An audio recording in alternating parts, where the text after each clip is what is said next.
Welcome to my YouTube channel. आज मैं आपको क्लास 7 के लिए सबक नंबर 6 को पढ़ाऊंगी। एग्ज़ाम से मुतालिक पूरे ही चैप्टर की तैयारी करवाऊंगी, थोड़ा भी टाइम वेस्ट नहीं करूंगी।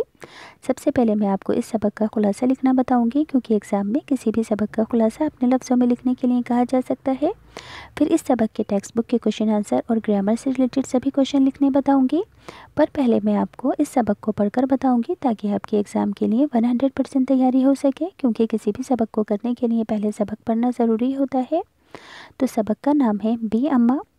हिंदुस्तान की आज़ादी की जदोजहद में मर्दों के साथ औरतों ने भी बराबर का हिस्सा लिया। मौलाना अली मोहम्मद अली जौहर और मौलाना शौकत अली की वालदा मोहतरमा बी अम्मा का नाम इस सिलसिले में मिसाल के तौर पर लिया जा सकता है। यानी कि बी अम्मा भी एक फ्रीडम फाइटर थी। बी अम्मा की विलादत यानी कि पैदाइश 1852 ईस्वी में हुई थी। इनके वालिद का नाम मुज़फ़्फ़र अली था। बी अम्मा का ताल्लुक़ रईसों और मनसबदारों के ख़ानदान से था।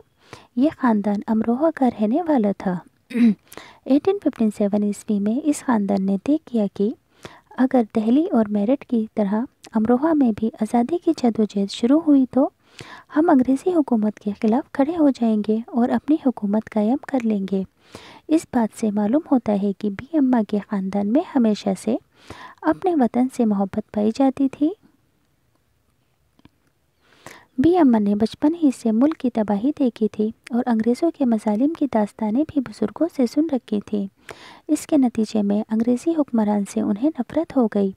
शोहर के इंतकाल के बाद बच्चों की निगरानी उनके सुपुर्द हुई, यानी कि उनके ज़िम्मे हुई बच्चे पालने की ज़िम्मेदारी।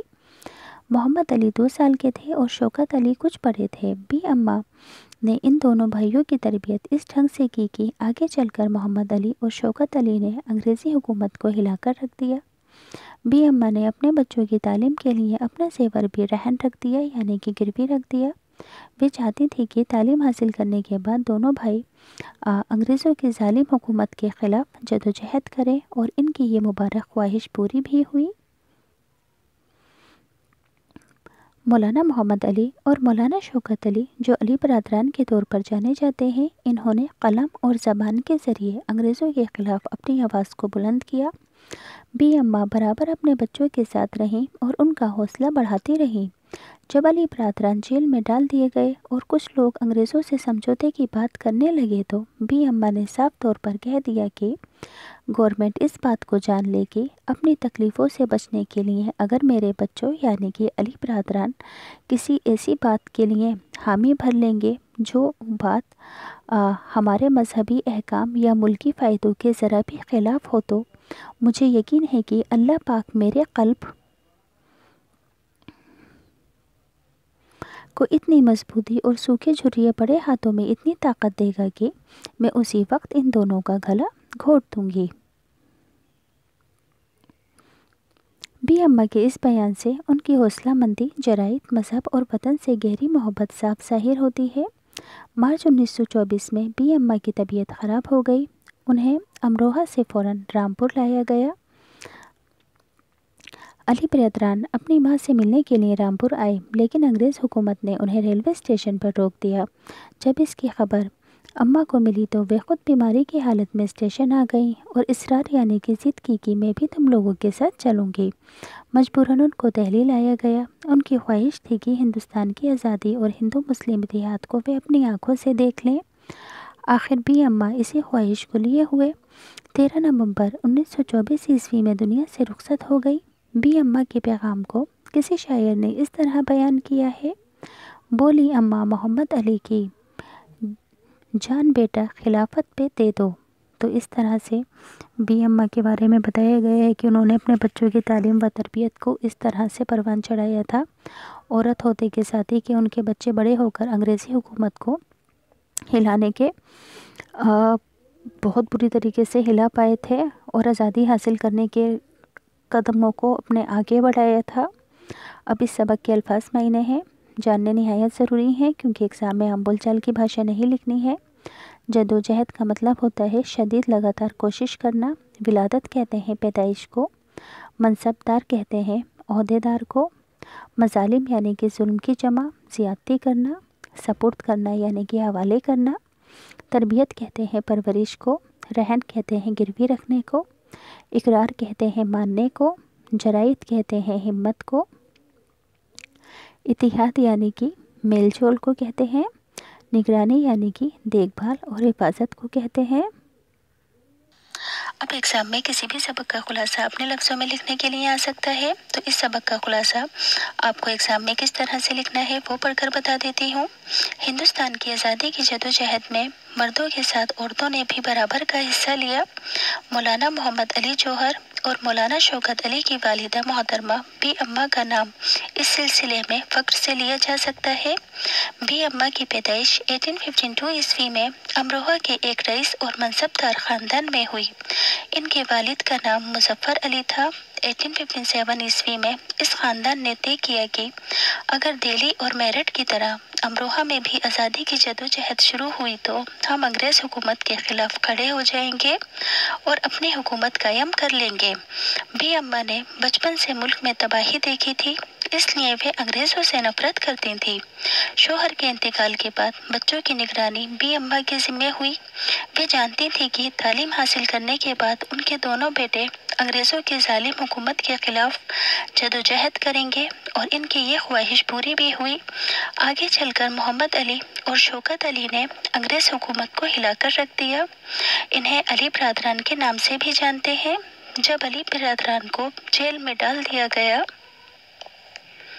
تو بی اماں نے کہا، گورنمنٹ یہ جان لے گی اپنی تکلیفوں سے بچنے کے لیے اگر وہ یعنی کہ ان کے دونوں بیٹے علی برادران کسی ایسی بات کا قرار کر لے جو ان کی ملکی فائدوں کے ذرا بھی خلاف ہوئی تو میں اسی وقت ان دونوں کا گلا گھونٹ دوں گی۔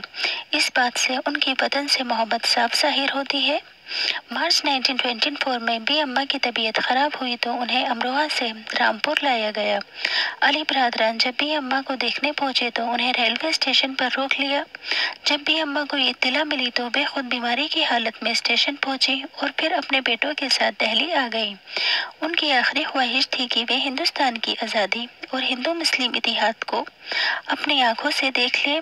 آخر اسی خواہش کو لیے ہوئے وہ 13 مارچ 1924 عیسوی سے اس دنیا سے رخصت ہو گئی۔ تو اس سبق کا خلاصہ اس طرح سے لکھیں گے ایگزام میں۔ اب اس سبق کے ٹیکسٹ بک کے کوشچن آنسر ہیں۔ سوال نمبر 1، بی اماں کا تعلق کس خاندان سے تھا؟ جواب میں لکھو گے بی اماں کا تعلق امروہہ کے رئیسوں اور منصب داروں کے خاندان سے تھا۔ سوال نمبر 2، بی اماں کے خاندان میں وطن سے محبت کس بات سے ظاہر ہوتی ہے؟ جواب، بی اماں کے خاندان نے 1857 میں یہ طے کیا کہ اگر دہلی اور میرٹھ کی طرح امروہہ میں بھی آزادی کی جدوجہد شروع ہوئی تو وہ لوگ انگریزی حکومت کے خلاف کھڑے ہو جائیں گے اور اپنی حکومت قائم کر لیں گے۔ سوال نمبر 3، انگریزوں نے سمجھوتے کی بات پر بی اماں سے کیا کہا تھا؟ جواب، انگریزوں نے سمجھوتے کی بات پر بی اماں سے کہا کہ اگر علی برادران ایسی بات کا قرار کر لیں گے جو ان کے مذہبی احکام یا ملکی فائدوں کے ذرا بھی خلاف ہو تو وہ اسی وقت دونوں کا گلا گھونٹ دیں گی۔ سوال نمبر 4، شوہر کے انتقال کے بعد بی اماں نے اپنے بچوں کی پرورش کس طرح کی؟ جواب، شوہر کے انتقال کے بعد بی اماں نے اپنے دونوں بچوں کی تربیت اس طرح کی کہ آگے چل کر محمد علی اور شوکت علی نے انگریزی حکومت کو ہلا کر رکھ دیا۔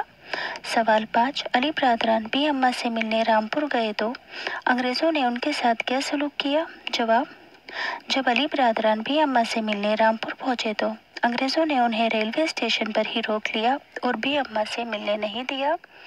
سوال نمبر 6، بی اماں کی آخری خواہش کیا تھی؟ جواب، بی اماں کی آخری خواہش تھی کہ ہندوستان کی آزادی اور ہندو مسلم اتحاد کو وہ اپنی آنکھوں سے دیکھ لیں۔ اب اس سبق کے متضاد الفاظ ہیں یعنی کہ اپوزٹ ورڈ۔ تو آزادی کا ہوگا غلامی، نفرت کا محبت، قرار کا انکار، رئیس کا غریب، شروع کا ختم، مبارک کا نامبارک۔ اب لفظوں کا جملوں میں استعمال۔ پہلا لفظ ہے بزرگ، ہمیں بزرگوں کا خیال رکھنا چاہیے۔ سیکنڈ، اصرار، بی اماں نے اپنے بیٹوں کے ساتھ جانے کا اصرار کیا۔ نیکسٹ ہے تربیت، بی اماں نے علی برادران کی تربیت میں کوئی کمی نہیں کی۔ رخصت، بی اماں 13 نومبر 1924 کو اس دنیا سے رخصت ہو گئی۔ حوصلہ، ہمیں اپنے بچوں کا حوصلہ بڑھانا چاہیے۔ خواہش، बी अम्मा की ख्वाहिश थी कि वे मुल्क की आज़ादी को देख सके। अब इस सबक की है फिलिप्स, पढ़कर बता देती हूँ। फर्स्ट, मौलाना मोहम्मद अली जौहर की वालिदा बी अम्मा के तौर पर जानी जाती थी। बी अम्मा का ताल्लुक रईसों और मनसबदारों के ख़ानदान से था। थर्ड, अंग्रेज़ों के मसालिम की दास्तानें भी बुजुर्गों से सुन रखी हैं।